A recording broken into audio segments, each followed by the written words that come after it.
வணக்கம் Subiksha TV channel நேர்களே, நான் உங்கள் அன்பான சயின்டிபிக் வேதிக் அஸ்ட்ராலஜர் அஸ்ட்ரோ அருண்ஜி பேசுகிறேன்.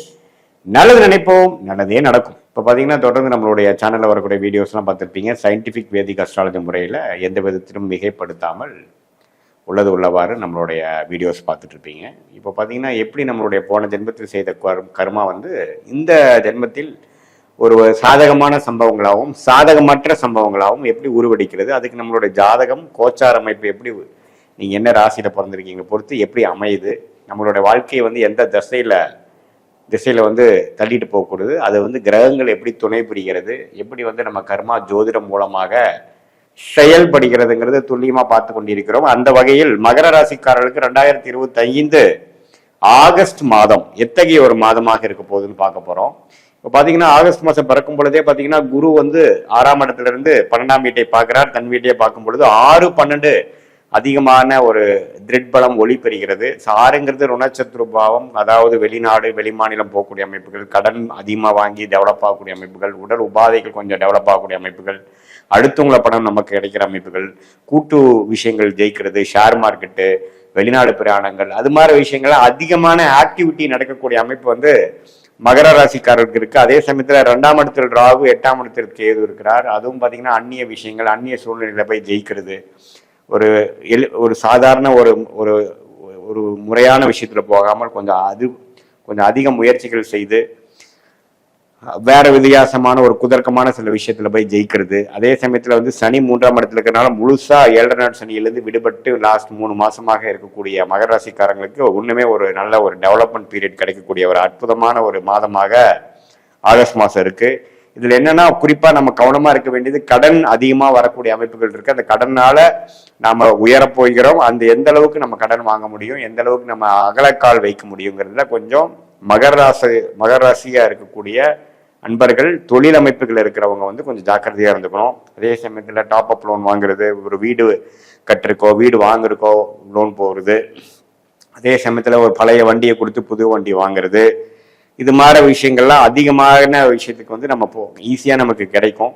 அது அடுத்தவங்களோட பணம், bank loan, finance, third party, இது மாதிரி நிறைய கிடைக்கும் பொழுது அது நம்மளால திருப்பி கொடுக்க முடியுமா, நம்ம சக்தி என்னங்கிறதை தெரிந்து அதுக்கு தகுந்த மாதிரி ஒரு முடிவுகள் எடுப்பது ரொம்ப முக்கியங்கிறது நான் கேட்டுக்கொள்கிறேன். அதே மாதிரி சுக்கிரனும் பார்த்தீங்கன்னா 6ஆம் இடத்திலே முதல் 3 வாரம் இருக்கிறார். ஒண்ணுமே அது மாதிரி விஷயங்கள் காமிக்குது. பெண்கள் விஷயங்கள் அதிலெல்லாம் கொஞ்சம் கேர்ஃபுல்லாக இருக்கணும். அதே சமயத்தில் மீடியா துறை, கிரியேட்டிவ் துறையில் இருக்கிறவங்க, சினிமா துறையில் இருக்கிறவங்களுக்குலாம் நல்ல ஒரு முன்னேற்றம் இருக்கு. அது மாதிரி விஷயங்கள்லாம் கொஞ்சம் நல்லா இருக்கு. ஸோ வெளிநாடு எதிர்பார்த்துட்டு இருக்கிறவங்களுக்கு வெளிநாடு வாய்ப்புகள் உடனே கிடைக்குது. அது மாதிரி லோன் கிடைச்சி எஜுகேஷன் லோன் போகிறது, ஹையர் ஸ்டடீஸ் பண்ண போகிறது, விசா அப்ளை பண்ணி வேலைக்கு போகிறது, திடீர்னு ஒரு வாய்ப்பு மாறுறது, அது மாதிரி விஷயங்கள்லாம் அதிகமாக நடக்கக்கூடிய அமைப்புகள் மகர ராசிக்காரர்களுக்கு 2025 ஆகஸ்ட் மாதம் காமிக்குதுங்க. அதே சமயத்தில் 7ஆம் இடத்திலே பார்த்தீங்கன்னா சூரியனும் புதன் இருக்கிறார்.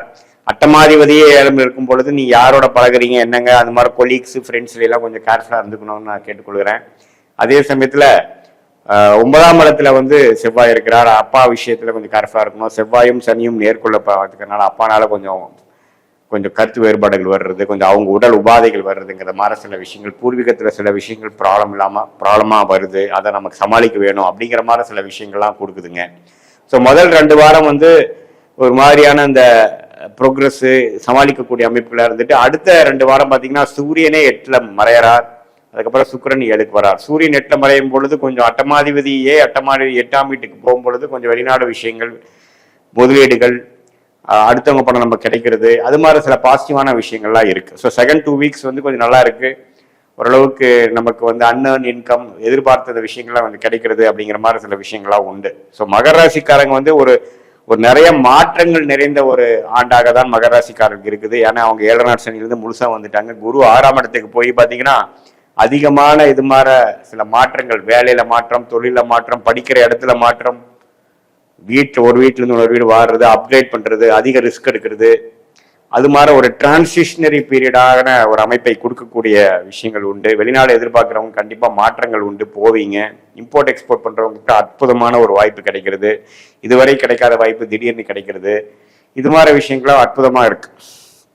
ஸோ வேலையிலும் திடீர்னு ஒரு நல்ல வேலை கிடைச்சு கவர்மெண்ட் வேலையில எதிர்பார்க்கிறவங்களுக்கு கவர்மெண்ட் அரசு சார்ந்த விஷயங்கள் கிடைக்கிறது. அது மாதிரி நல்ல பாசிட்டிவான அமைப்புகள்லாம் மகர ராசிக்காரர்களுக்கு அற்புதமா அதே வந்து எளிதில் அமையக்கூடிய அமைப்புகள். ஆனால் 7 நாட் சனியால் பாதிக்கப்பட்ட 2020, 21, 22, 23, 24 5 வருஷமா பார்த்தீங்கன்னா மகர ராசிக்காரர்கள் ஸ்டெப் பை ஸ்டெப்பு கொரோனா டைம்ல அஃபெக்ட் ஆகி இப்போதான் ஓரளவுக்கு மீண்டு வந்திருக்கிறாங்க. இப்போ அடுத்த லெவலான ஒரு டெவலப்மெண்ட்டை நோக்கி போகக்கூடிய ஒரு அபிவிருத்தி ரிலேட்டடான ஒரு லைஃப்ல செட்டில் ஆகக்கூடிய அமைப்புகள் இருக்கு. இதுல ஒரே ஒரு விஷயம் வந்து பண விஷயத்துல கொஞ்சம் கேர்ஃபுல்லா இருக்கணும், குடுக்கல் வாங்கல கேர்ஃபுல்லா இருக்கணும், உடம்பு உபாதைகள்ல கேர்ஃபுல்லா இருக்கணும். அதே சமயத்துல வம்பு வழக்குகள் வந்து கொஞ்சம் வளராமல் இருப்பதற்கு நீங்க பார்த்துக்கொள்ளணும். இது மாதிரி அமைப்புகள்லாம் வந்து மகர ராசிக்காரர்களுக்கு கொஞ்சம் கேர்ஃபுல்லா இருக்கணுங்கிறது நீங்க தெரிஞ்சுக்கணும். இது வந்து பொதுவான பலனே தவிர உங்களுடைய ஜென்ம ஜாதகத்துல நீங்க எந்த தேதியில பிறந்தீங்க, எந்த நேரத்துல பிறந்தீங்க, எந்த ஊர்ல பிறந்தீங்கன்னு உங்க ஜாதகத்தை போட்டு அதுல நடக்கக்கூடிய தசாபுக்திகள் எப்படி இருக்குது, உங்க லக்னம் என்ன லக்னத்துல பிறந்தீங்க, இந்த தசாபுக்தி லக்னத்துக்கு என்ன ஆதிபத்தியம் பெறுகிறது. எப்பவுமே கோச்சார் அமைப்பு வந்து ராசி வச்சும் தசாபுக்திகள் லக்னம் வைத்து பார்க்கணுங்கிறது நீங்க தெரிஞ்சுக்கணும். ஸோ அந்த தசாபுக்திகள்லாம் இப்போ எப்படி நடக்குது, அது உங்களோட வாழ்க்கையில என்ன மாற்றத்தை கொடுக்க போகுது, என்ன திசை திருப்ப போகிறது, எது மாதிரி முடிவுகளை நீங்க ஆகஸ்ட் மாசத்துக்கு அப்புறம் எடுக்கிறது நல்லது, அடுத்தடுத்த விஷயங்கள் எப்படி காமிக்குது, எது மாதிரி துறையில போகிறது நல்லது, எந்த நேரத்தில் வேலை மாறலாம், எந்த நேரத்தில் வந்து ரிஸ்க் எடுக்கலாம், எந்த நேரத்தில் ரிஸ்க் எடுக்கக்கூடாது அப்படிங்கிறதுலாம் நம்ம வேத ஜோதிடத்தில் அடிப்படையான தசாபுக்திகள் வைத்து நம்ம பார்த்து அது மூலமாக நீங்க பலம் எடுத்து அது மூலமாக நீங்க வாழ்க்கையை திட்டமிட்டு முடிவுகளை எடுத்து அது பிரகாரம் நீங்கள் செயல்படுவீங்கனால் தேவையற்ற விரயங்கள், தேவையற்ற பண விரயங்கள், சமய விரயங்கள்லாம் தவிர்த்து உங்களுடைய கர்மா என்னவோ அதன் பிரகாரம் உங்களை வாழ்க்கை அமைத்து கொண்டு எளிதில் எதிர்நீச்சல் போடாமல் வாழ்க்கையோட பிராப்தத்துக்கு நிகராக நீங்க வாழ்க்கையை செலுத்தி நீங்களும் வாழ்க்கை எளிதில் வெற்றி பெறலாம். இது நம்ம பார்த்தது பார்த்தீங்கன்னா கோச்சார் அமைப்பு வந்து ஒரு பொதுவான பலன்களை தவிர உங்களுடைய ஜென்மஜாதகத்தை பார்க்கிற தசாபுக்தியில் வைத்து இந்த கோச்சாரத்தோட சேர்த்து பார்க்கும் பொழுது உண்மையே துல்லியமான பலன்கள் சயின்டிபிக் வேதிக் அஸ்ட்ராலஜி முறையில நம்மளால பார்த்து அது மூலமா நம்ம வந்து வாழ்க்கையில முடிவுகளை எடுத்து ஜெயிக்க முடியுங்கிறது நான் கேட்டுக்கிறேன். இது பொதுவான பலன்களை. மீண்டும் மற்றொரு காணொலியில் சந்திப்போம். நன்றி, வணக்கம்.